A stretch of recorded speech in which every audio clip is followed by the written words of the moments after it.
Hello hello hello. Good afternoon everyone. एक बार कौन कौन है ज़रा देखें। रिया, प्रियांशु, नमीरा, जो लोग भी हमें देख रहे हैं या फिर ये लेक्चर अटेंड करना अभी अभी हमारे साथ लाइव में हमारे साथ जुड़ना चाहते हैं, जुड़ रहे हैं, वो एक बार मुझे जल्दी से कमेंट करके बताएं। ऑडियो वीडियो सब कुछ क्लियर है। हम जल्दी से इस लेक्चर को कंप्लीट करेंगे। थोड़ा सा ओवरव्यू देंगे, तो कुछ बातें हम आपको बताएंगे, वापस से बताएंगे कि इस आज के लेक्चर का क्या इंपॉर्टेंस है, ये कैसे आपके लिए फ्रूटफुल रहेगा, बाद में आपको इसमें क्या करना रहेगा, सब कुछ आपको क्लैरिटी होगी। एक बार जल्दी से कमेंट करके बताइए सब कुछ क्लियर है या नहीं।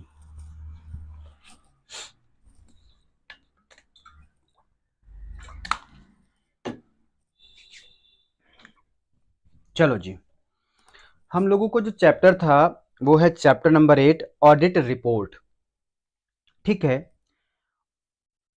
ये बात सही है कि ज़्यादातर आप जब भी सर्च करोगे, रिवीजन करोगे, हर एक जगह पर आपको यूट्यूब पे हर एक कंटेंट में कौरो 2020 अलग से मिलेगा, ऑडिट रिपोर्ट चैप्टर अलग से समझाया जाएगा। ठीक है, ये सब आपको मिलेगा। एक बार हम आपको इस मॉड्यूल में ले चलते हैं और दिखाते हैं कि ये कितने पेज में है, क्या है, कैसे है। 101, 101 पेज का ये चैप्टर है जो हम ऑडिट रिपोर्ट करने वाले हैं। इसमें कुछ एसेस हैं 700 की सीरीज में। अगर आपको वापस से एक बार रिकॉल कराऊं, याद कराऊं, तो हम लोगों को ऑडिट में हमारा अल्टीमेट पर्पज क्या था? अपना ओपिनियन देना, रिपोर्ट देना।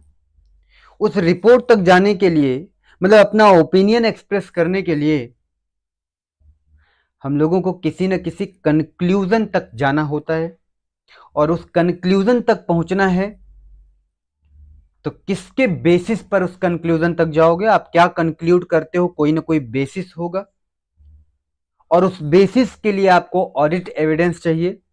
और ऑडिट एविडेंस के लिए हम बहुत सारे प्रोसीजर परफॉर्म करते हैं, ऑडिट प्रोसीजर्स, जिसके बारे में हम लोगों ने स्टार्टिंग से पढ़ा आज तक। उसके बाद जब हम ऑडिट प्रोसीजर परफॉर्म करते हैं, एविडेंस मिलता है, तो बेसिस तय होता है, कंक्लूजन तक पहुंचते हैं और फिर अपना ओपिनियन देते हैं। ऐसे करके जब हमने ऑडिट स्टार्ट किया था तो शुरुआत में हमें आपके मन में सवाल आया, सर बार बार ऑडिट का नाम लेते हो, ऑडिट का मतलब क्या है? तो मैंने कहा चैप्टर 1 पढ़ लो, जहां पर बहुत बहुत बेसिक बेसिक बातें दी गई होंगी। हम आपका कमेंट नहीं पढ़ पा रहे हैं, एक सेकेंड के लिए रुकिए जरा।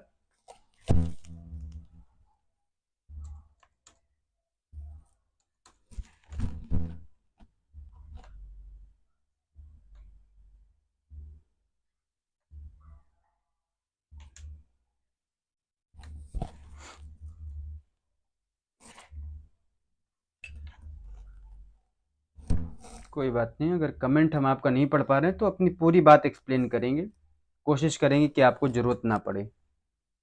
बाकी आप कमेंट करते रहिएगा, हम बाद में देख लेंगे। मेरी बात समझिए। फिर हमने कहा कि सर चैप्टर 1 में आप जाइए, जहां पर आपको पूरा प्रॉपर जानकारी होगी कि ऑडिट क्या है, ऑडिट के फायदे क्या हैं, नुकसान क्या हैं, ऑडिटर कौन होते हैं, ऑडिटर कैसे अपॉइंट किए, बहुत सारी बातें हमने की। फिर हमने कहा सर ऑडिट करने जा रहे हो, थोड़ा स्ट्रेटजी बना लो, प्लानिंग वगैरह कर लो। जैसे आप पढ़ने चल रहे हो तो आप स्ट्रेटजी बनाते हो कि इसे हमें कितने आवर्स में कंप्लीट करने हैं, कहाँ कहाँ से क्वेश्चंस कवर करने हैं। वैसे जब आप ऑडिट करने जाते हो तो ऑडिट में भी आपको ये सारी चीजें करनी पड़ती हैं, स्ट्रेटजी, प्लान, प्रोग्राम। तब आपने वहां पर किया था चैप्टर नंबर 2, याद आया आपको? फिर आपने कहा सर चैप्टर नंबर 2 हमने किया है, हमारा मकसद है ढूंढना, क्या कहीं कोई रिस्क है क्या? तुमने कहा एक काम करो ना, अगर कंपनी के अंदर इंटरनल कंट्रोल स्ट्रांग है, अगर कंपनी में ऑटोमेटेड एनवायरनमेंट को चेक करो, अगर ये सारी चीजें ठीक ठीक चल रही हैं, आपको अंडरस्टैंडिंग मिलेगी कि नहीं मिलेगी कि वो एंटिटी किस तरीके से काम कर रही है, उस एंटिटी का प्रोसेस क्या है, उस एंटिटी में इंटरनल कंट्रोल स्ट्रांग है या नहीं है, वहां पर risk of material miss statement के चांसेस ज्यादा हैं या कम हैं, ये बातें आप जान पाते हो कि नहीं पाते हो? आई होप आप बात समझ रहे होगे। उसके बाद में इसके लिए आपने पढ़ा चैप्टर 3, जहां पर आपने पढ़ा इंटरनल कंट्रोल के बारे में। एक बार आप लोग अपना एक्टिव हो या नहीं हो बताते रहना बीच में, हमें डाउट हो जाता है कि आपको बात समझ में आ रही है या नहीं आ रही। ठीक है, ओके। चलो, ये करने के बाद आपने कहा सर इतना बार बार आप बता चुके हो ऑडिट एविडेंस एविडेंस, जरा एविडेंस का मतलब बताओ। तो हमने आपको ऑडिट एविडेंस का सारा डिटेल आपको चैप्टर नंबर 4 में कराया था। चैप्टर नंबर 4 में जहां पर ऑडिट एविडेंस की मीनिंग वगैरह बताई ऐसे 500 में। फिर हमने ऑडिट एविडेंस ऑब्टेन कैसे करने, इसके लिए बैक टू बैक 6-7 एसेस किए थे, जिसमें हमारा ऐसे था 600 भी था, रिलेटेड पार्टी ट्रांजेक्शन से रिलेटेड था, 505 था, ऐसे पूरे के पूरे एसेस हमने वहां किए थे चैप्टर नंबर 4 में। फिर चैप्टर 5 हमने स्किप किया था, कहा था सर इसको बाद में करेंगे। चैप्टर 6 में हमने ऑडिट डॉक्यूमेंटेशन किया था, आपको याद होगा डॉक्यूमेंटेशन बहुत इजीली 1.5 घंटे का लेक्चर है, आप देख लीजिए कवर हो जाएगा। ऑडिट डॉक्यूमेंटेशन के बाद फिर हमने आपसे क्या कराया, कंप्लीशन एंड रिव्यू। सब कुछ कर लिया तो एक बार देखो ना सारा कुछ कंप्लीट हो रहा है कि नहीं। Completion and review chapter number 7 था, हमने किया। 8 हमारा ऑडिट रिपोर्ट का था, हमने कहा रुको रुको रुको जरा इथिक वगैरह पढ़ लेते हैं चैप्टर 11 में, तो हमने इथिक्स पढ़े, ऐसे 220 पढ़े, वहां पर एसक्यूसी पढ़े। चैप्टर 11 करने के बाद हम वापस से आए चैप्टर 10 में, आपसे बोला बैंक में ऑडिट कैसे करते हैं, जरा ये भी देख लेते हैं। हम लोगों ने बैंक ऑडिट कर लिया। आपने कहा सर बैंक भी पहुंच गए ना, हाँ पहुंच गए। तो आपने कहा एक काम करो, अलग अलग एंटिटी जो बची हुई है, कॉलेज, यूनिवर्सिटी, है ना, क्लब, सिनेमा, यहां भी चलते हैं। जब हम बैंक में ऑडिट कर सकते हैं तो चलो यहां भी करके आते हैं। हम लोग वहां भी गए, हमने सब जगह ऑडिट किया, क्लब का किया, सिनेमा का किया, हॉस्पिटल का किया, डिफरेंट डिफरेंट एंटिटीज के किए, कोऑपरेटिव सोसाइटी का किया, मल्टी स्टेट कोऑपरेटिव सोसाइटीज का किया, CNAG के बारे में पढ़ा, उनके राइट्स एंड ऑब्लिगेशंस पावर्स के बारे में पढ़ा, सब कुछ हमने पढ़ा। वो था हमारा चैप्टर नंबर 9, याद है आपको? हाँ सर। अब इसके बाद हमारे पास 2 चैप्टर बचे थे, एक चैप्टर 8 ऑडिट रिपोर्ट जो पहले पढ़ना था, हमने कहा इसको थोड़ा लास्ट में करते हैं, और फिर चैप्टर 5। अब हम सीधे चैप्टर 8 पर आ गए हैं आपके साथ। चैप्टर 8 में क्या करना है, 101 पेज का आपका मॉड्यूल है, हम इसको 2 लेक्चर या मैक्सिमम 3 लेक्चर में कवर करेंगे। उम्मीद करिए इसे 3 लेक्चर में हम कंप्लीट करेंगे, जल्दबाजी मत करना, बहुत बहुत वेटेज है इसका, आप हमारे प्लानर में देख चुके होंगे। इसके पेजेस से अगर आप ध्यान से देखो तो यहां पर ऑडिट रिपोर्ट कैसे बनती है, कौन कौन से एलिमेंट होते हैं, यहां पर हम बहुत सारे एसेस जैसे ऐसे 700, 701, 705, 706, 710 ये एसेस पढ़ेंगे, और इन एसे के पढ़ने के साथ साथ हम पढ़ेंगे कॉरो 2020। आप कहोगे सर कॉरो 2020 क्या होता है, अभी चल के हम देखेंगे। अभी हम अपने नोट्स पर चलते हैं और आराम से आपको समझाएंगे कि ये क्या है। तो ये एक तो होता है ऑडिटर अपना रिपोर्ट देगा, रिपोर्ट देने के लिए पूरा फॉर्मेट दिया हुआ है, आप किसी भी कंपनी के अगर साइट पे जाकर के उसका ऑडिट रिपोर्ट, ऑडिटर रिपोर्ट निकाल सकते हो, चेक कर सकते हो, जैसा वहां होगा वैसे ही हम यहां पढ़ाएंगे, कुछ अलग नहीं होगा। लेकिन आज के लेक्चर में हमें ये वाला पोर्शन ना पढ़ के जो लोग बाद में ये सेपरेट पढ़ते हैं उसको हम पहले कवर करते हैं। लास्ट के कुछ अटेम्प्ट से उसका वेटेज कम हो गया था, लेकिन मुझे ऐसा लगता है कि आपका जनवरी 25 में कॉरो 2025 से बहुत बढ़िया से क्वेश्चन, 2-3 क्वेश्चन रखे रहेंगे। आता है, हर बार आता है, कंपलसरी है कि वो आना ही आना है, डायरेक्ट या इनडायरेक्ट 2 क्वेश्चन आपको एग्जाम में मिल जाते हैं। पर इस बार मुझे ऐसी स्ट्रॉन्ग फीलिंग आ रही कि ये कॉरो 2020 पहले कभी कभी सरप्राइज देता था, इस बार भी आपको दे सकता है। होता क्या है चलो बताते हैं, एक बार जरा नोट्स देख लीजिए। ये आपका मॉड्यूल है, 101 पेज का है। ये इंडिपेंडेंट ऑडिटर रिपोर्ट कैसे देता है, रिपोर्ट में कौन सी बातें शामिल करता है, ओपिनियन कैसे एक्सप्रेस करते हैं, कितने टाइप के ओपिनियन होते हैं, और ये सब बातें आपको यहाँ पर मिलेंगी। फिर रिपोर्ट कितने टाइप के होंगे, ओपिनियन कितने टाइप के होंगे, क्वालिफाइड, एडवर्स और डिस्क्लेमर ऑफ ओपिनियन, इस पे हम डिटेल में डिस्कशन करेंगे नेक्स्ट लेक्चर में। अभी क्या करने वाले हैं, आओ फटाक से, अब तक हम लोग 10-11 मिनट टाइम वेस्ट कर चुके हैं, सीधे आते हैं अपने बच्चों मॉड्यूल पे। मॉड्यूल पे जब हम चलेंगे तो एक सेकेंड के लिए रुकिए जरा, मैं अपने मॉड्यूल पर चलता हूं, और ठीक है। सबसे पहले ऑडिट रिपोर्ट चैप्टर देखिए, आप अपने मॉड्यूल से पढ़ेंगे ICAI के तो आप नहीं कर पाओगे, बहुत बड़ा चैप्टर आपको लगेगा। ये नोट्स आपको बिल्कुल परफेक्ट नोट्स मिलेगी, आप लोगों ने प्रिंट आउट निकाल लिया होगा, ठीक है। ये नोट्स एक बार ले चलते हैं और बताते हैं कि हम आगे कैसे कैसे पढ़ेंगे। ये देखिए, ये है चैप्टर 8 ऑडिट रिपोर्ट। यहां पर इसे 700, 701, 705, 706 और 710 हम लोग करेंगे। इस नोट में 710 का एक्सप्लेनेशन नहीं है, उसके लिए मैंने कहा हर एक चैप्टर के बाद 2 पेज ब्लैंक आप ऐड कर लेना, कंपाइल कर लेना, पढ़ाते टाइम हम उसे कवर करा देंगे। तो चैप्टर 8 में हमें ये 5 एसेस पढ़ने होते हैं, इसके बारे में ये हम नोट्स एक बार दिखाते हैं। ऐसे ऐसे हमारी नोट्स होगी, डिटेल में हम समझाएंगे अलग अलग। ये देखिए, ये हो गया आपका नोट्स।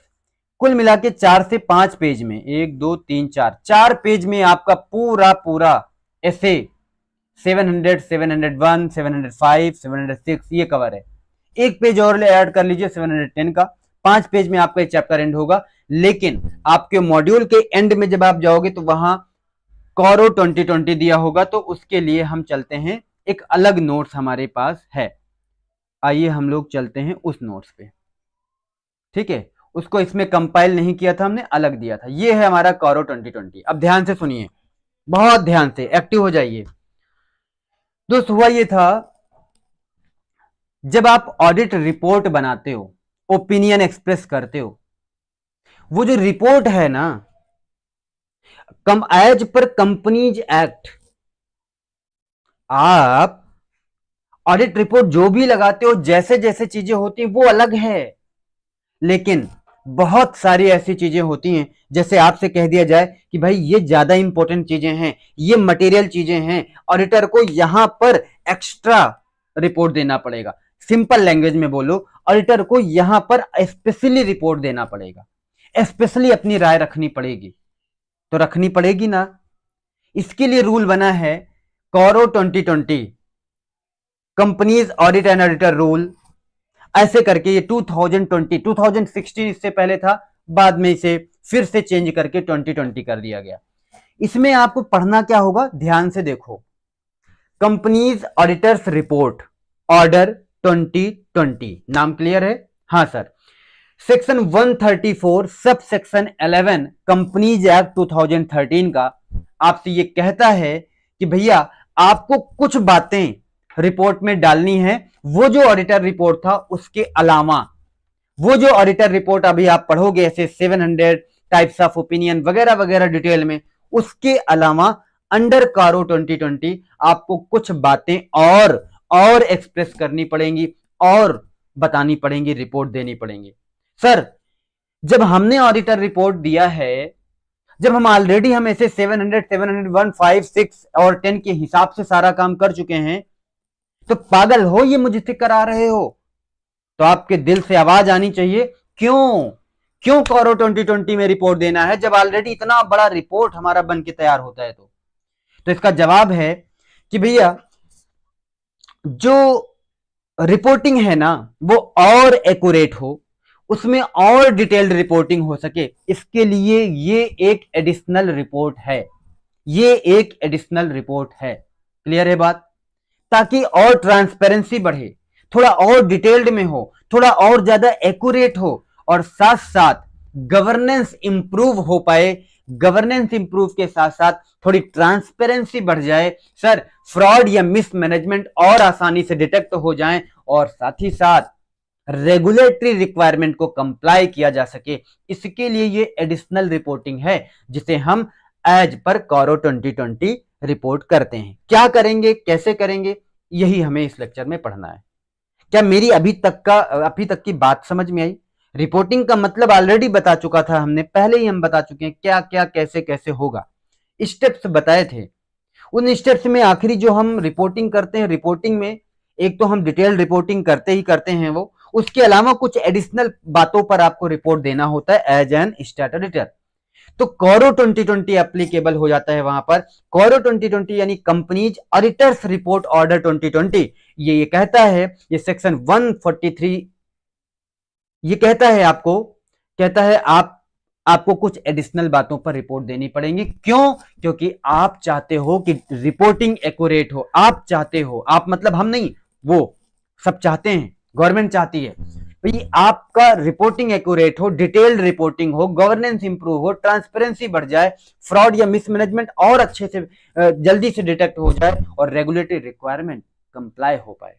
इसके लिए एडिशनल मम्मी से परमिशन लो, पापा से भी लो, क्यों लो? ताकि आप बच्चा बिगड़े ना। मम्मी के साथ साथ पापा से भी परमिशन इसलिए जरूरी होती है। सर ये एप्लीकेबल किसके लिए है? ध्यान से समझना, ये नोट्स आपके पास होगी, सिंपल लगेगा। किसके लिए एप्लीकेबल है? तो ये सारी कंपनीज के लिए एप्लीकेबल है। ध्यान रखो, it is applicable to all companies including foreign company. आपसे सवाल आएगा, क्या फॉरेन कंपनी में कारो 2020 एप्लीकेबल है? क्या फॉरेन कंपनी के ऑडिट करोगे तो आप कारो 2020 अप्लाई करके वहां पर एडिशनल रिपोर्ट दोगे? Answer is yes, it is applicable to all companies including foreign company. लेकिन ये जो ऑल कंपनीज है ना, इसके कुछ एक्सेप्शन हैं। क्या एक्सेप्शन है, आओ पढ़ते हैं। यानी सारी कंपनीज के लिए एप्लीकेबल है एक्सेप्ट कुछ कंपनी के लिए। वो कंपनी के नाम कैसे याद रखोगे? मैंने जानबूझ करके ये आपको लिख के दिया है। वैसे तो हम किसी नेमोनिक पर भरोसा नहीं करते, लेकिन कुछ जगह करनी पड़ती है क्योंकि एक दो बातें मिस हो जाती हैं कहीं कहीं। पूरे ऑडिट में आपने देखा होगा मैंने ऐसा कहीं यूज नहीं किया, पर कहीं कहीं कर लेते हैं, मुश्किल से दो चार जगह। मेरे साथ साथ बोलो और लिख कर दिखाओ, मेरे पापा ने वन पर्सन की सलाह से, एक पर्सन की सलाह से, ज्यादातर पापा लोग फूफा की सलाह मानते हैं, है ना। मेरे पापा ने फूफा की सलाह से बैंक से सैमसंग गैलेक्सी S8 मॉडल होगा, सैमसंग गैलेक्सी S8 ऑर्डर कराया और इंश्योरेंस भी करवाया। क्योंकि जनरली पापा लोग कहते हैं ना, अरे ये 20,000 का इंश्योरेंस करवा लो भाई, नहीं कहीं खो गया, टूट गया, फाट गया। बहुत ज्यादा सेफ्टी से चलना चाहते हैं, पैसे बचा के, है ना। तो मेरे पापा ने फूफा की सलाह से बैंक से सैमसंग गैलेक्सी S8 खरीदा, ऑर्डर किया और इंश्योरेंस भी करवाया। ये लाइन याद रहेगी। मेरे पापा, P for private company, private company मतलब मेरे बाप की कंपनी। मेरे पापा ने, P फॉर प्राइवेट कंपनी। क्या सर प्राइवेट कंपनी के लिए, क्या प्राइवेट कंपनी के लिए कारो 2020 एप्लीकेबल नहीं है? इसके लिए थोड़ा और डिटेल में पढ़ेंगे अभी। अभी के लिए ध्यान रखो, प्राइवेट कंपनी के लिए एक्सेप्शन क्या है? Private company. दूसरा, फूफा की सलाह से, फूफा कौन है? वन पर्सन कंपनी, वहां भी कारो 2020 अप्लाई नहीं होगा। बैंक से सैमसंग गैलेक्सी S8, बैंक मतलब बैंकिंग कंपनी पर अप्लाई नहीं होगा, ठीक है, बैंकिंग कंपनी पर अप्लाई नहीं होगा।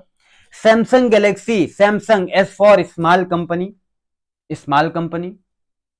S8 मतलब section 8 company, Samsung Galaxy S8 order किया और इंश्योरेंस भी करवाया, मतलब इंश्योरेंस कंपनी। फटाफट से जवाब दो मुझे, क्या आपको नहीं लगता कि एक्सेप्शन याद हो गए? मेरे पापा ने फूफा की यानी वन पर्सन की सलाह से सैमसंग गैलेक्सी S8 ऑर्डर करके इंश्योरेंस करवाया। मेरे पापा ने यानी मेरे बाप की company, P for private company, one person की सलाह से वन पर्सन कंपनी, बैंक से banking company, Samsung Galaxy S8, S for small company, S8 for section 8 company, और ऑर्डर करके इंश्योरेंस कराया, मतलब इंश्योरेंस कंपनी। ये वो कंपनीज हैं जिन पर कारो 2020 अप्लाई नहीं होगा। लेकिन ध्यान रखना है आपको कि सर ये जो प्राइवेट कंपनी है ना, इसके थोड़े से कंडीशन हैं। क्या कंडीशन है? क्या कंडीशन है? नॉट बीइंग सब्सिडरी और holding company of a public company. अगर कोई प्राइवेट कंपनी किसी भी पब्लिक कंपनी का सब्सिडरी है या उसका होल्डिंग है, तो फिर ये इस रूल में शामिल नहीं होगा, मतलब उस पे कारो 2020 एप्लीकेबल हो जाएगा। रिपीट करता हूं, किस पर एप्लीकेबल है? Sir it is applicable to all companies including foreign company. But वो ऑल कंपनीज में मेरे पापा ने वन पर्सन की सलाह से बैंक से सैमसंग गैलेक्सी S8 ऑर्डर करके इंश्योरेंस कराया, ये वाली जो कंपनीज हैं, इन कंपनीज पर वो एप्लीकेबल नहीं होगा। लेकिन प्राइवेट कंपनी में फिर भी एडिशनल एक केस है कि भैया वो प्राइवेट कंपनी किसी भी पब्लिक कंपनी का होल्डिंग या सब्सिडी नहीं होना चाहिए। अगर है तो उस पर फिर से कारो 2020 अप्लाई कर दिया जाएगा, ठीक है सर। इसके अलावा बताओ, इसके अलावा ये है having PBT, P for paid up capital and reserve and surplus. PBT याद रखो, PBT मतलब एक हो गया सब्सिडी या होल्डिंग ऑफ पब्लिक कंपनी, दूसरा PBT। पीबीटी मतलब paid up share capital and reserve and surplus. B for borrowing, borrowing कहां से सर, बैंक से या एनी अदर फाइनेंशियल इंस्टीट्यूशन से। और टी फॉर टर्नओवर, टर्नओवर मतलब revenue, T for turnover, turnover मतलब रेवेन्यू, वो रेवेन्यू डिसकंटिन्यूइंग ऑपरेशन से भी आ रहा है तब भी काउंट किया जाएगा। तो सुनो, पीबीटी कैसा होना चाहिए सर, जो बैलेंस शीट डेट पर paid up share capital 1 crore तक होना चाहिए, उसके ऊपर अगर चला गया, less than are equal to 1 crore, अगर उसके ऊपर चला गया तो फिर से कारो 2020 अप्लाई कर दिया जाएगा। Sir total borrowing from bank और एनी अदर फाइनेंशियल इंस्टीट्यूशन, कब कब कब, at the end, no no no, any point of time during the financial year, पूरे साल में किसी भी मोमेंट पर एक दिन के लिए भी अगर उनका टोटल बोरोविंग कहां से, बैंक से, ये फाइनेंशियल इंस्टीट्यूशन से, वो 1 करोड़ से एक्सीड कर गया, 1 करोड़ से एक्सीड कर गया, तो कॉरो 2020 उस पे क्या हो जाएगा, अप्लाई कर दिया जाएगा। नहीं अप्लाई होगा, नहीं अप्लाई होगा कब, अगर वो 1 करोड़ या 1 करोड़ से कम है तो, 1 करोड़ या 1 करोड़ से कम है तो ठीक है। अभी रिपीट करा के वापस से रिकॉल कराएंगे, चिंता मत करिए। Sir turnover PBT, P for paid up capital reserve surplus, B for borrowing, T for turnover. Turnover चाहे वो डिसकंटिन्यूइंग ऑपरेशन से हो, आपने AS24 पढ़ा है। As per the financial statement, भैया वो 10 करोड़ तक तो ठीक है, 10 करोड़ से एक्सीड कर गया तो वापस से उस पे कॉरो 2020 एप्लीकेबल हो जाएगा। आई होप आपको बात समझ में आई, आई होप बात समझ में आई इजिली। मैं एक बार रिपीट करा दूं और उसके बाद 2-3 क्वेश्चन पूछूंगा, जवाब दे दोगे तो मान जाऊंगा आपको आ गया। मुझे जरा बताना, रिपीट करता हूं, बताना, कॉरो 2020 एडिशनल रिपोर्टिंग क्यों करते हैं सर, क्योंकि डिटेल रिपोर्टिंग हो, एक्यूरेट रिपोर्टिंग हो, गवर्नेंस इंप्रूव हो जाए, ट्रांसपेरेंसी बढ़ जाए, फ्रॉड या मिसमैनेजमेंट आसानी से पकड़ में आ जाए, रेगुलेटरी कंप्लायंस को फुलफिल कर सके, कंप्लाई कर सके रेगुलेटरी रिक्वायरमेंट को, इसके लिए कॉरो 2020 में ये हमें एडिशनल रिपोर्टिंग करनी होती। ये सारी कंपनीज के लिए एप्लीकेबल है, फॉरेन कंपनी के लिए भी एप्लीकेबल है, लेकिन उन सारी कंपनीज में कुछ कंपनी के लिए ये एप्लीकेबल नहीं है। प्राइवेट कंपनी पे एप्लीकेबल नहीं है, नहीं है, नहीं है, लेकिन उनका वो प्राइवेट कंपनी जो गवर्नमेंट कंपनी की सब्सिडरी होल्डिंग ना हो तब, वो प्राइवेट कंपनी जिनका PBT, P for paid up capital 1 crore से एक्सीड ना हो तब, टोटल बोरोविंग 1 करोड़ से एक्सीड ना हो तब, total turnover from any other यानी डिसकंटिन्यूइंग ऑपरेशन से भी मिला जुला करके 10 करोड़ से एक्सीड ना हो, तो अगर ऐसा हो गया तो फिर ये प्राइवेट कंपनी हमारा इस पे कॉरो 2020 एप्लीकेबल नहीं होगा। क्लियर है बात? Yes sir. एक और बात है, अब सवाल मेरा है, मुझे बताओ क्या कॉरो 2020 फॉरेन कंपनी पर एप्लीकेबल होगा? The answer is yes. मैं आपका कमेंट किसी कारणवश नहीं देख पा रहा हूं, तो आप कमेंट लेकिन कर दीजिएगा, मुझे बाद में दिखेगा, मुझे पता चले एट द एंड कि कौन कौन लोगों ने लेक्चर देखा था। ठीक है, ये मेरे लिए जरूरी है आपके टेस्ट शेड्यूल को कंडक्ट कराने के लिए, मुझे पता होना कौन लोग फॉलो करते हैं।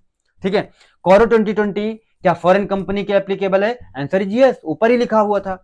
सर डोरमेंट कंपनी के लिए है? हाँ है, क्योंकि एक्सेप्शन वाले किसी भी पॉइंट में क्या कहीं डोरमेंट कंपनी का नाम आया तो कंफ्यूज मत होना, कॉरो 2020 डोरमेंट कंपनी के लिए भी एप्लीकेबल है, फॉरेन कंपनी के लिए भी एप्लीकेबल है। सर इलेक्ट्रिसिटी कंपनी के लिए एप्लीकेबल है, क्यों? क्योंकि क्या यहां किसी भी एक्सेप्शन में आपको इलेक्ट्रिसिटी कंपनी आया? नहीं आया। इंश्योरेंस कंपनी आया, बैंकिंग कंपनी आया, स्मॉल कंपनी आया, सेक्शन 8 कंपनी आया, इलेक्ट्रिसिटी कंपनी नहीं आया, तो एप्लीकेबल है। सर क्या ब्रांचेस के लिए एप्लीकेबल है? हाँ है भाई, एक्सेप्शन में नहीं है तो है। All applicable for all company except मेरे पापा ने फूफा की सलाह से बैंक से सैमसंग गैलेक्सी एसेट ऑर्डर करके इंश्योरेंस कराया, ये वाली कंपनीज को छोड़कर, जिसमें मेरे पापा ने पी फॉर प्राइवेट कंपनी के केस में 3 केस थे, वो हमने आपको बताए। पहला सब्सिडरी होल्डिंग ऑफ पब्लिक, दूसरा पीबीटी।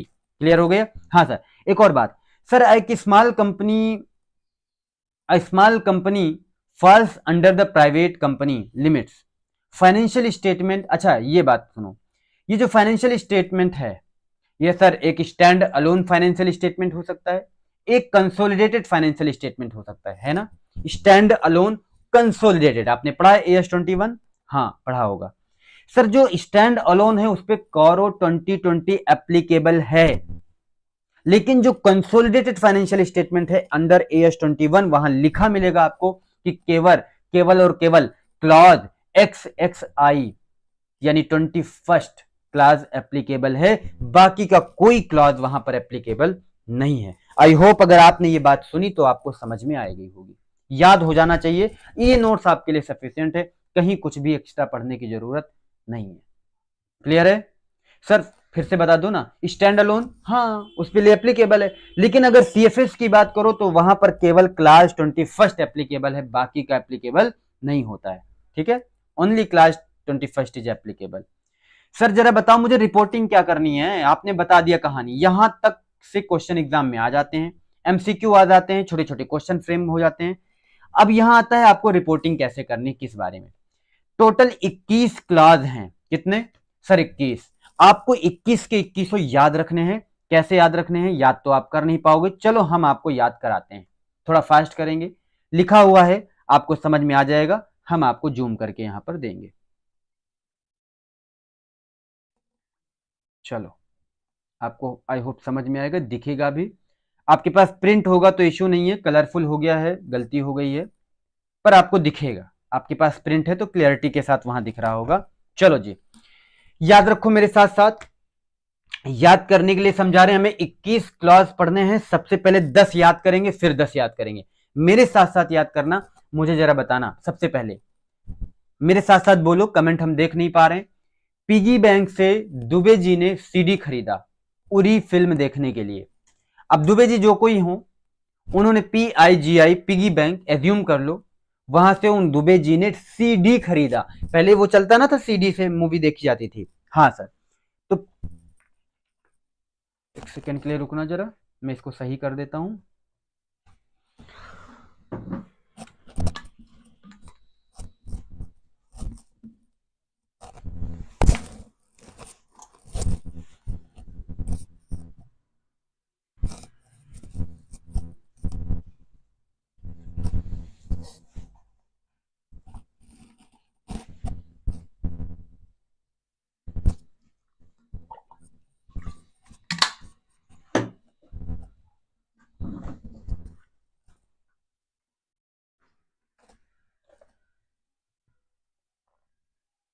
चलो आवाज आ रही? हाँ,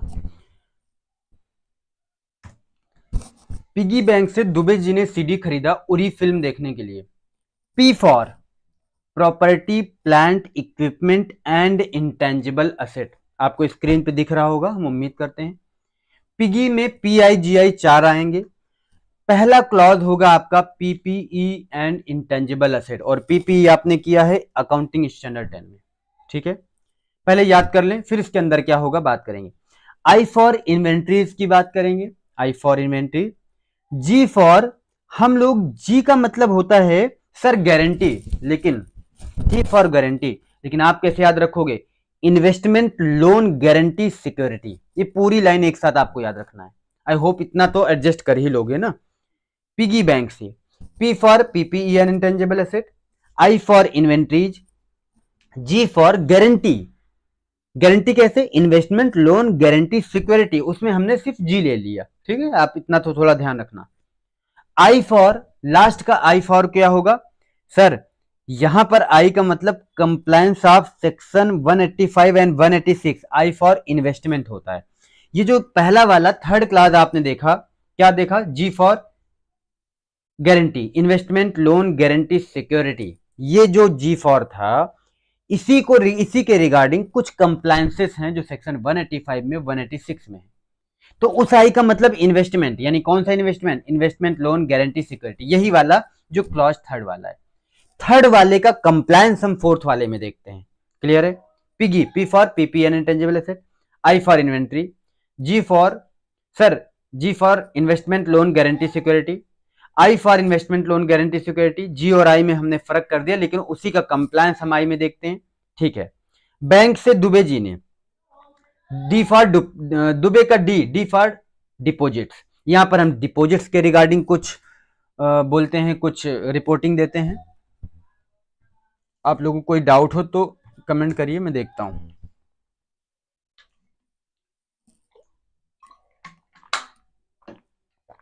बत्तीस मिनट है, 1 घंटे मुझे कंप्लीट करना है।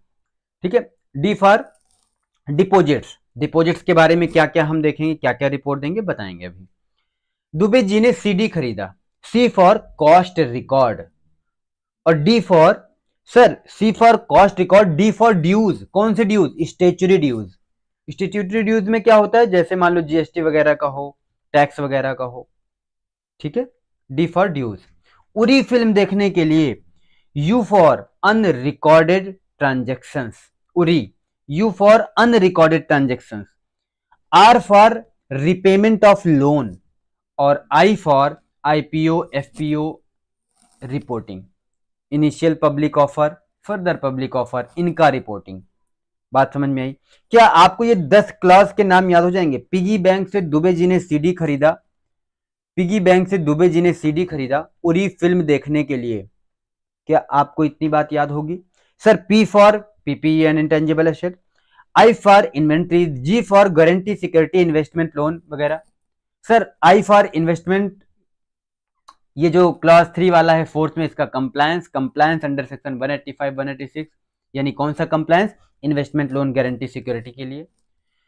दुबे जी ने डी फॉर डिपॉजिट्स और सीडी खरीदा, C for cost record, D for statutory dues Uri film देखने के लिए, U for unrecorded transactions, R for repayment of loan, और आई फॉर आईपीओ एफपीओ। ये 10 क्लॉज याद हो गए, टोटल 11 आपके पास और बचेंगे याद करने को।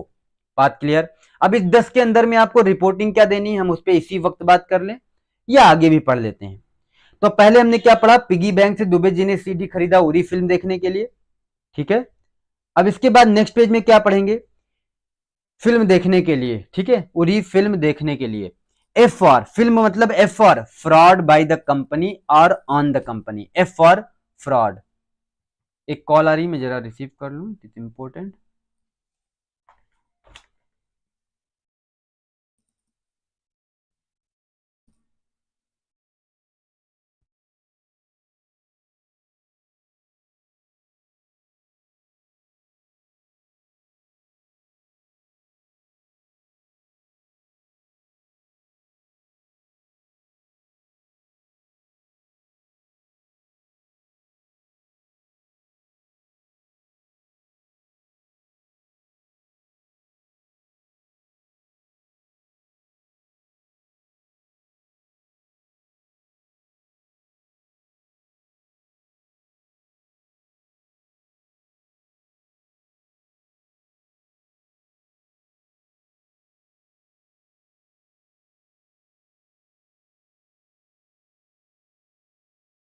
चलो, फिल्म देखने के लिए F for, sir F for का मतलब हो गया यहां पर फ्रॉड बाय द कंपनी और ऑन द कंपनी। फिल्म देखने के लिए वो एनआरआई एनआरसी हैं। अब सर इसका क्या लॉजिक है? देखो लॉजिक मत देखो, चीजों को याद करने की सोचो, नहीं याद नहीं कर पाओगे, 21 क्लॉजेस हैं, ठीक है।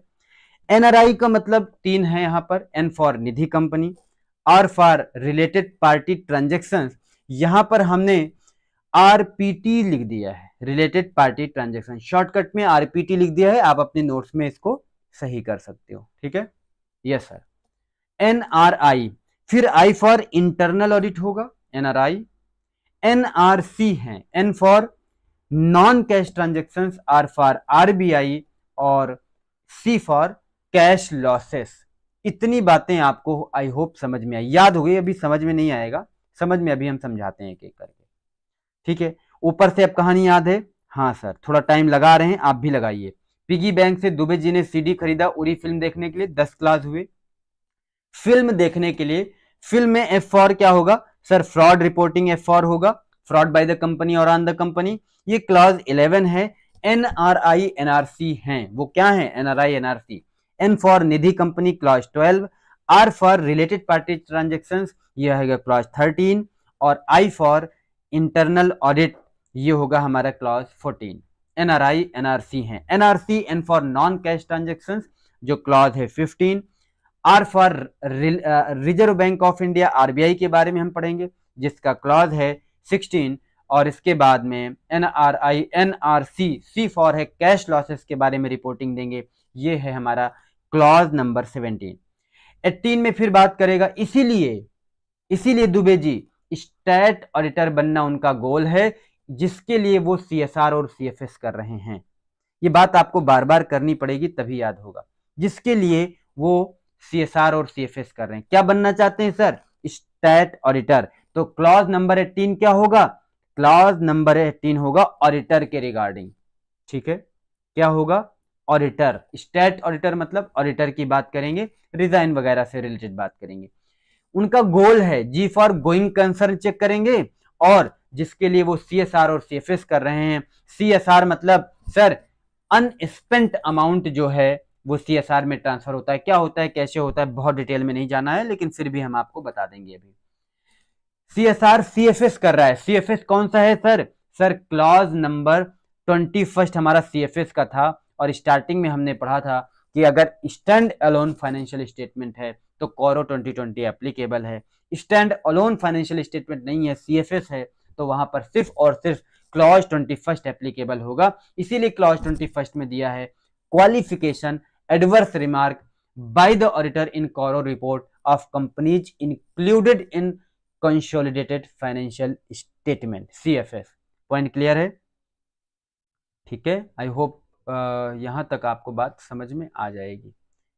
किसी को कुछ पूछना हो तो आप पूछ सकते हो, मैं देख रहा हूं। क्लॉज 21, ठीक है, सबको सब समझ में आ रहा, हम ऐसी उम्मीद करते हैं आपसे। चलो आगे बढ़ते हैं अब हम।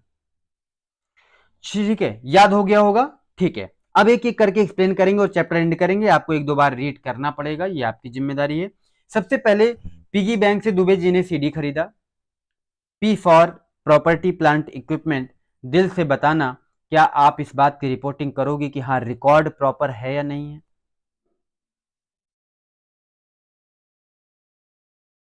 केवल 21 क्लॉज एप्लीकेबल होगा प्रियांशु, यही बात तो वहां लिखा है, ओनली 25। दो तीन बार रिपीट किया हूं, ध्यान रखना। पीपीएन इंटेंजिबल एसेट में अब आप बताओ क्या देखोगे? रिकॉर्ड क्या है? प्रॉपर रिकॉर्ड शो कर रहा है, प्रॉपर रिकॉर्ड होना चाहिए, फुल पार्टिकुलर शो होना चाहिए। बोलो ना बोलो। पीपीए की सिचुएशन, इंटेंजिबल एसेट्स के पार्टिकुलर, पार्टिकुलर समझ रहे ना, कौन सा कितने का, पूरा डिटेल ये है कि नहीं आप देखोगे। क्या आप उसका फिजिकल वेरिफिकेशन चेक करोगे, उसका रिपोर्ट लगाओगे कि नहीं?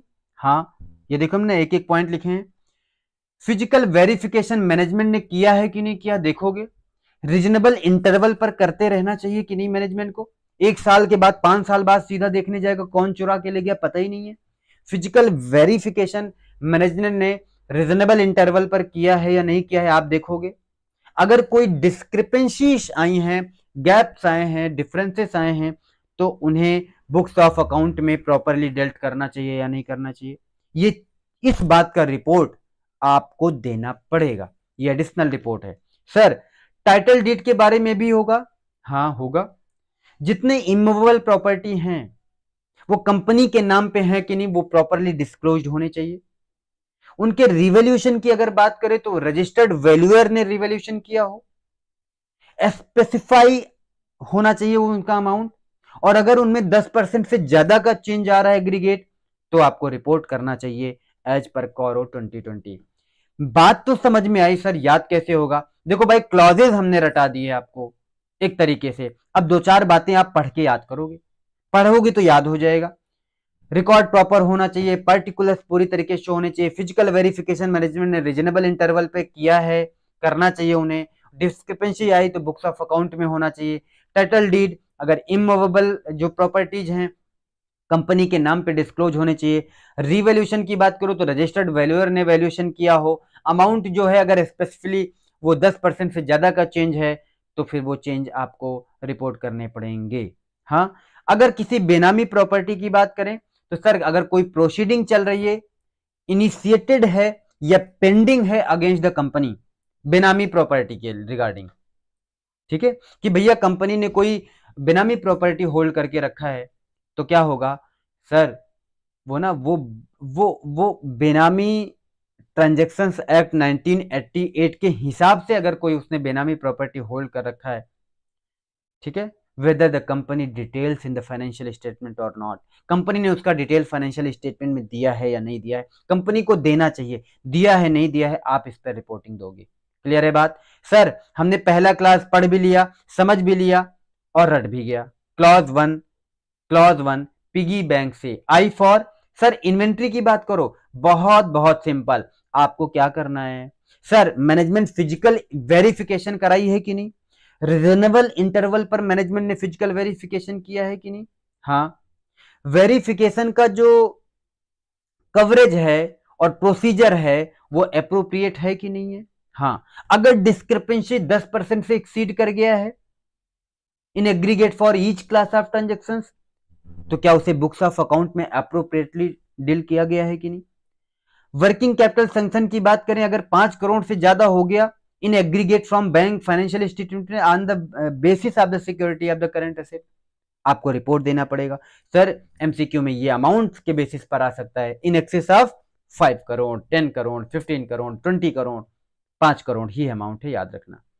क्वार्टरली रिटर्न सबमिट हुआ है, अगर नहीं हुआ है तो डिटेल दिया होना चाहिए, दिया है कि नहीं दिया है आपको रिपोर्ट देना पड़ेगा। सर ये कहां पहुंच गए हम, आ जाओ चलो। पिगी बैंक से आई फॉर इन्वेस्टमेंट हो गया, हमारा इन्वेंट्री हो गया। जी फॉर क्या है? सर गारंटी नाम आता है लेकिन पूरी लाइन आपकी क्या होती है? Investment loan guarantee security, investment loan guarantee security, investment loan guarantee security, याद रखना G for guarantee, investment loan guarantee security. इसके रिगार्डिंग क्या रिपोर्टिंग है भैया? जो अमाउंट है ना वो बैलेंस शीट डेट पर अमाउंट जो है ना और जो आउटस्टैंडिंग बैलेंस है,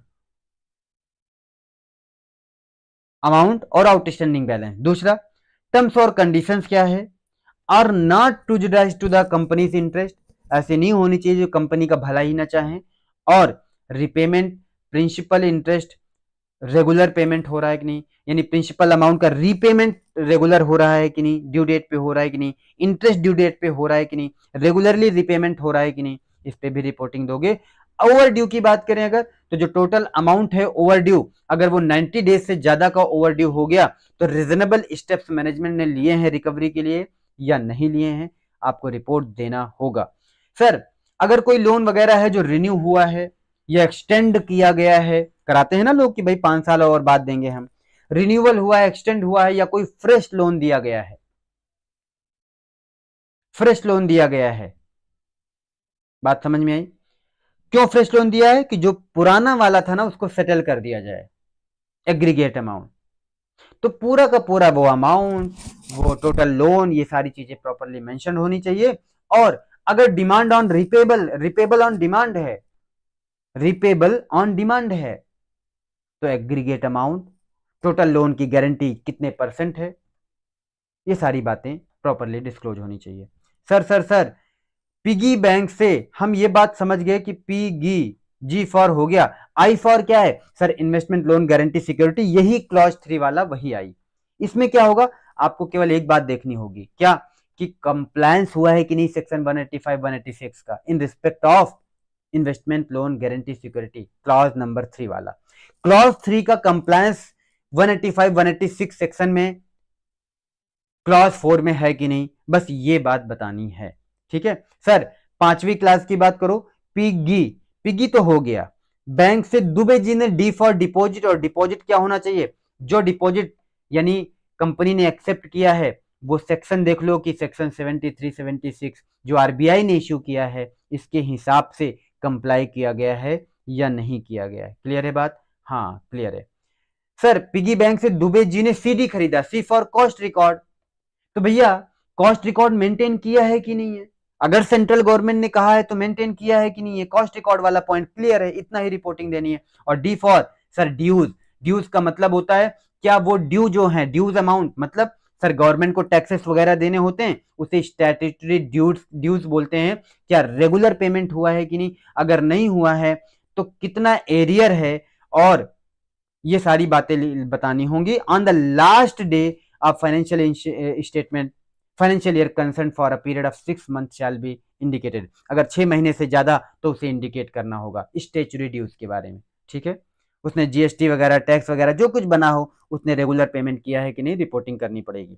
तो पिगी बैंक से दुबे जी ने सी डी, सी फॉर हमने बता दिया आपको क्या, कॉस्ट रिकॉर्ड, समझ में आया। D for deposit, sorry D for dues यानी स्टैट्यूटरी ड्यूज, ये भी बताया। सीडी खरीदा उरी फिल्म देखने के लिए। यू फॉर अनरिकॉर्डेड ट्रांजेक्शन, अगर कोई ट्रांजेक्शन अनरिकॉर्डेड हैं और अगर वो ट्रांजेक्शन अनरिकॉर्डेड हैं फिर भी उन पर इंटरेस्ट इनकम जनरेट हुई है और उसे रिकॉर्ड कर दिया गया है, if disclosed as income during the year then unrecorded income has been properly recorded, तो वो इनकम भी प्रॉपरली रिकॉर्ड करने पड़ेंगे in the books of accounting during the year. Simple बात। Yes sir. पिगी बैंक से दुबे जी ने सीडी खरीदा, ओ री R for repayment of loan. अगर पेमेंट में डिफॉल्ट हो गया है तो भैया पीरियड और जितने अमाउंट हो, डिफॉल्ट का जो अमाउंट है और जितने टाइम के लिए हुआ दिया हो लोन, वो रिपोर्ट करना पड़ेगा। कैसे सर? उनका बोरोविंग का नेचर क्या है, लेंडर का नाम क्या है, जितना अमाउंट नहीं पे किया गया वो अमाउंट, और साथ साथ कितने दिन के लिए डिले था, वो बातें उनको प्रॉपरली रिपोर्ट देनी पड़ेंगी। क्लियर है बात? यस। अगर कोई विलफुल डिफॉल्ट है तो company declared by the bank, financial institution और लेंडर अगर विलफुली डिफॉल्ट घोषित कर दिया गया है तो उसे भी आपको बताना पड़ेगा। सर टर्म और लोन अगर अप्लाइड है फॉर द पर्पज, उसी पर्पज के लिए अप्लाई किया गया कि नहीं, जिस जो टर्म लोन है वो अप्लाई किया गया उसी पर्पज के लिए जिस पर्पज के लिए कंपनी ने लोन ले रखा था। अगर नहीं अप्लाई किया है तो उस लोन का जो अमाउंट है ना, अमाउंट ऑफ लोन जो डाइवर्ट किया है, जैसे मैंने लिया किसी पर्पज के लिए, मैंने लिया लोन किसी एक स्पेसिफिक पर्पज को बताकर, उस पर्पज में वो पैसा ना यूज करके कहीं और यूज कर रहे हैं, तो जहां यूज कर रहे हैं कितना अमाउंट हमने डाइवर्ट किया, वो amount of loan diverted and purpose for which it is used, जिस पर्पज से हमने अलग से यूज किया वो पर्पज इतना मेंशन करना होता है। Sir whether short term loan utilise for long term purpose, short term loan था लॉन्ग टर्म पर्पज से आपने यूटिलाइज कर लिया है, शॉर्ट टर्म लोन था आपने, मिट नहीं रहा सर, अच्छा ठीक है देखते हैं, short term loan long term purpose से आपने यूज किया है अगर तो उसका नेचर, अमाउंट, ये दोनों इंडिकेट करना होता है। ठीक है, क्लियर है बात यहां तक सबको? दो पॉइंट और है, सिंपल सी बात है, loan taken to meet the obligation of the subsidiary या एसोसिएटेड या ज्वाइंट वेंचर, उनके ऑब्लिगेशन को मीट करने के लिए अगर लोन लिया गया है तो ट्रांजेक्शन का नेचर और जो अमाउंट है हर केसेस में उसको डिस्क्लोज करना होगा। ठीक है, security raise loan on the basis of security, security दे करके लोन रेज किया गया है तो देखना पड़ेगा held in its subsidiary, joint venture, associated, उसका डिटेल देना पड़ेगा और रिपोर्ट देना पड़ेगा। क्लियर है बात? Yes sir. ये हमारा कहां तक पहुंचे सर? पिगी बैंक से दुबे जी ने सीडी खरीदा उरी फिल्म देखने के लिए, यू आर तक पहुंच गए, रिपेमेंट ऑफ लोन तक।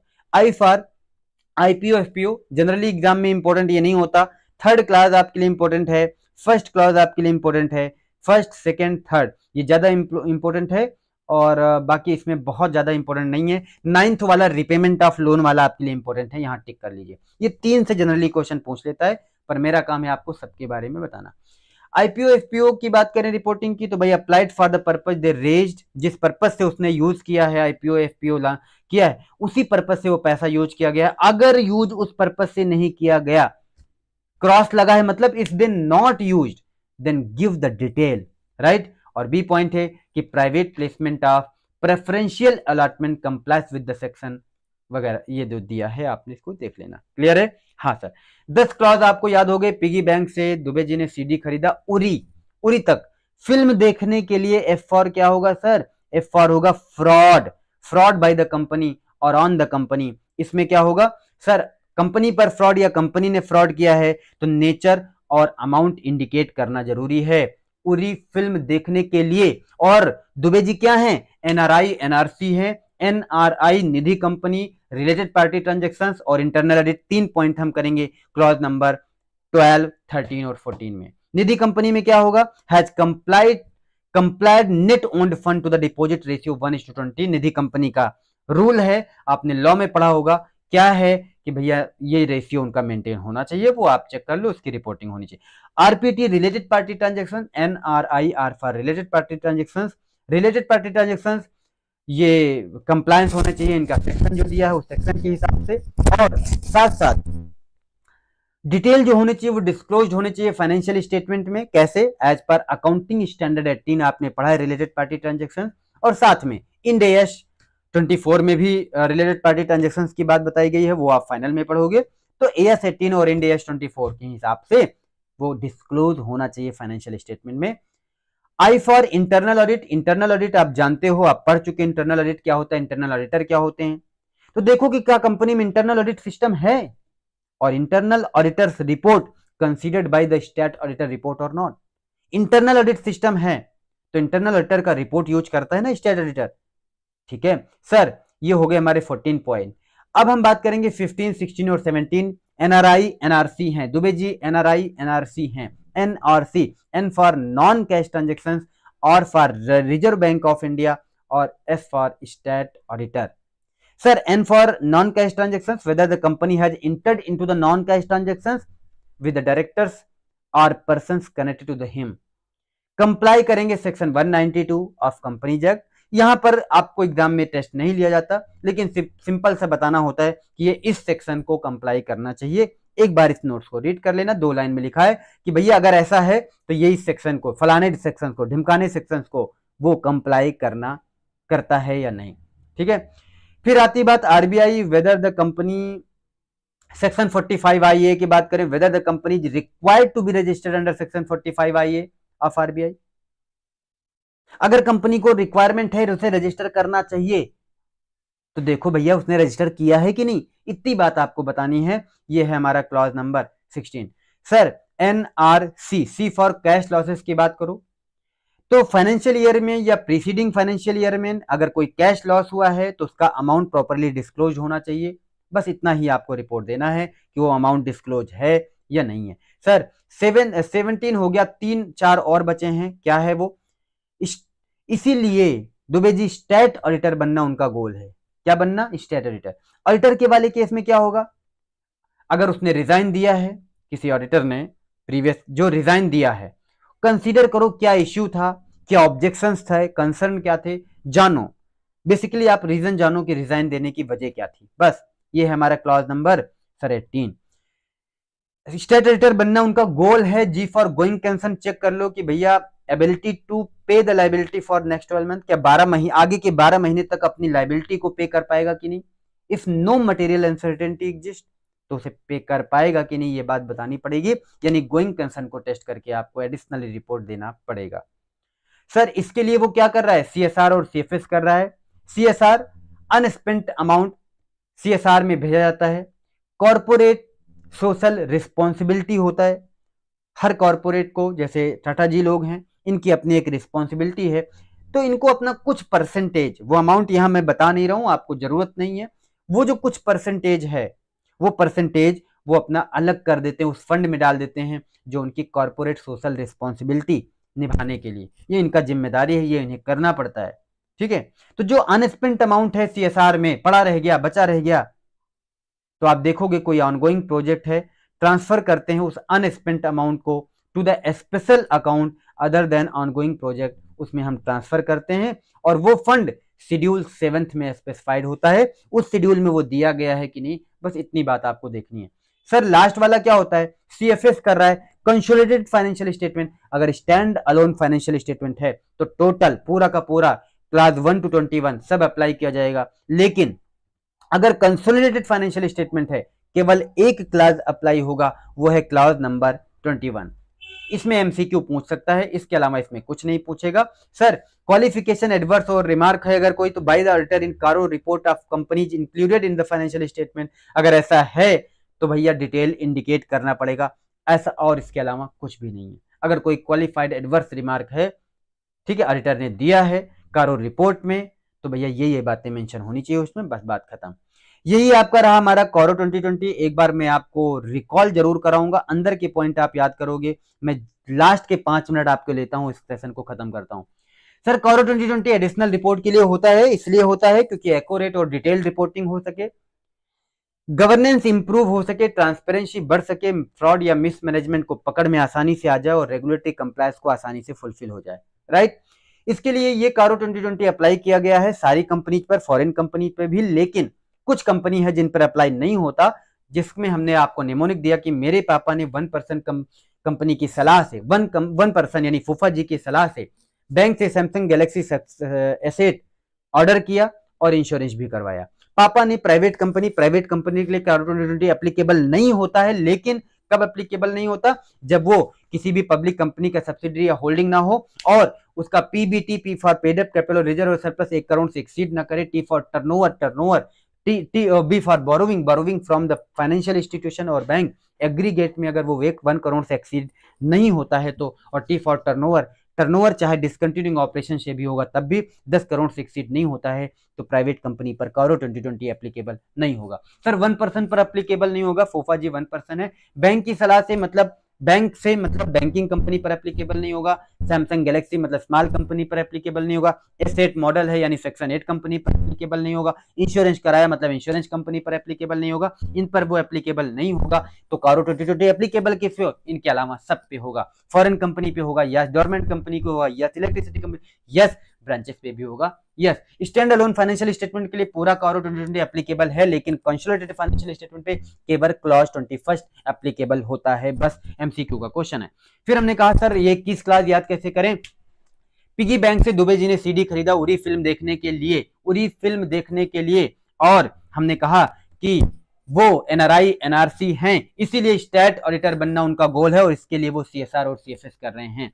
Sir Uri film piggy bank से पी फॉर हमने कहा PP intangible asset, I for inventories की बात की, G for guarantee investment guarantee security loan की बात की, और इसके बाद इन्वेस्टमेंट गारंटी लोन और सिक्योरिटी इसके लिए कंप्लायंस की बात की। क्लास 1, 2, 3 और 4 कंप्लीट होता है। दुबे जी ने डी फॉर हमने डिपॉजिट की बात की, क्लास 5 होता है, और सीडी खरीदा सी फॉर सीडी क्लास 6 और 7 की बात करेंगे, C for cost record, D for statutory dues की बात की हमने। उरी फिल्म देखने के लिए यू आर आई 3 बाकी के 8, 9, 10 क्लास कवर होते हैं।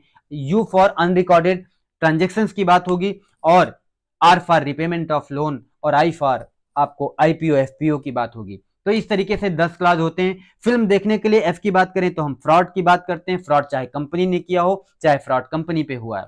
देखने के लिए एनआरआई एनआरसी हैं, वो एनआरआई एनआरसी हैं। N for Nidhi company, R for related party transactions, और आई फॉर इंटरनल ऑडिट। ऐसे करके हमारा 11, 12, 13 और 14 क्लास कवर हो जाता है। एनआरसी है, इसमें आपको 15, 16 और 17 क्लास कवर होता है। NRC non cash transactions RBI के गाइडलाइन की बात करता है, और सी फॉर कैश लॉसेस की बात करता है। इस पर हमें रिपोर्टिंग देनी होती है, और ऐसा करने के बाद अब आप शुरू हो जाते हैं क्लॉज नंबर 18, 19, 20 और 21 पे। इसमें क्या है? वो स्टेट ऑडिटर बनना उसका गोल है। स्टेट ऑडिटर अगर रिजाइन करता है तो इस पर होता है क्या इश्यू रहे होंगे, क्या मामला था जो रिजाइन किया, इस पर रिपोर्टिंग करनी, और गोल है उसका जी फॉर गोइंग कंसर्न चेक करते हैं कि अगले 12 महीने तक अपने लोन को रिपे करने, अपनी लाइबिलिटी को कंप्लीट करने के लिए उसके पास स्ट्रेंथ है, वो कर पाएगा कि नहीं कर पाएगा। इसके लिए वो सीएसआर और सीएफएस कर रहा है। सीएसआर कॉर्पोरेट सोशल रिस्पॉन्सिबिलिटी की बात करें, अनस्पेंट अमाउंट अगर उसमें है तो वो क्या करेंगे, इस पर रिपोर्टिंग देंगे। और लास्ट वाला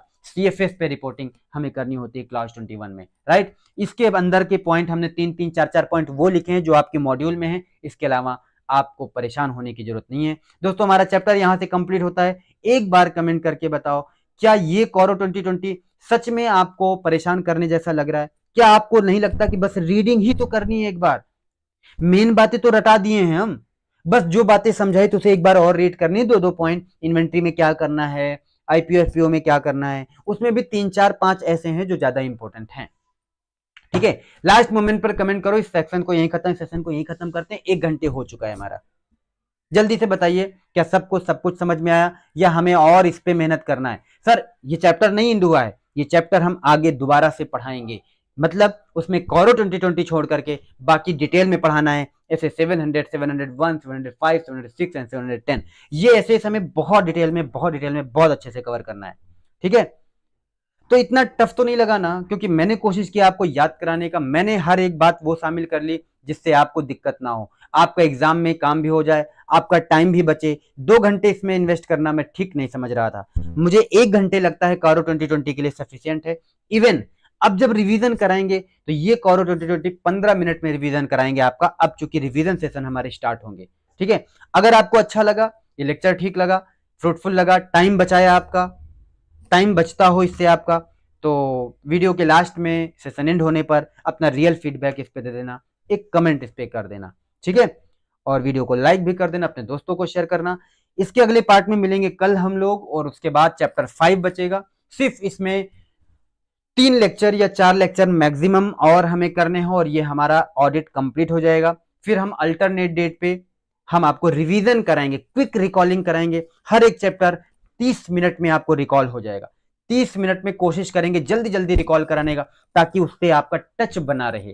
टास्क को पूरा करते करते आप हमारे जो पढ़ चुके हो, जो मेहनत लगा चुके हो, अगर इसमें गैप ज्यादा होगा तो ट्रस्ट मी एग्जाम में कितनी भी मेहनत कर लो, सब बर्बाद हो जाना है। इस बर्बादी से रोकना है तो जो आज आपने किया वो आपको एक बार पढ़ना चाहिए, सेम डे पढ़ना चाहिए, वापस से रिकॉल करना चाहिए। अगर ये गैप बढ़ गया, 15 दिन बाद आप उसी टॉपिक को देखोगे तो आपको सब ब्लैंक ब्लैंक लगेगा और आप कहोगे सर मेहनत तो बहुत की थी लेकिन एग्जाम में गए तो ऊपर से सब चला गया। और ऑडिट जैसे सब्जेक्ट में तो चला ही जाना है। इसी के लिए हम आपको अब अपने पूरा अपना कमिटमेंट कंप्लीट करने के बाद रिवीजन, मस्ती भरा रिवीजन 30-30, 35-35 मिनट का केवल लेके आएंगे। एग्जाम तक कराते रहेंगे, चाहे वो 2 बार करना हो चाहे 5 बार करना हो। ठीक है, ये कराएंगे। आरटीपी, एमटीपी, पीवाईक्यू सब कवर करेंगे।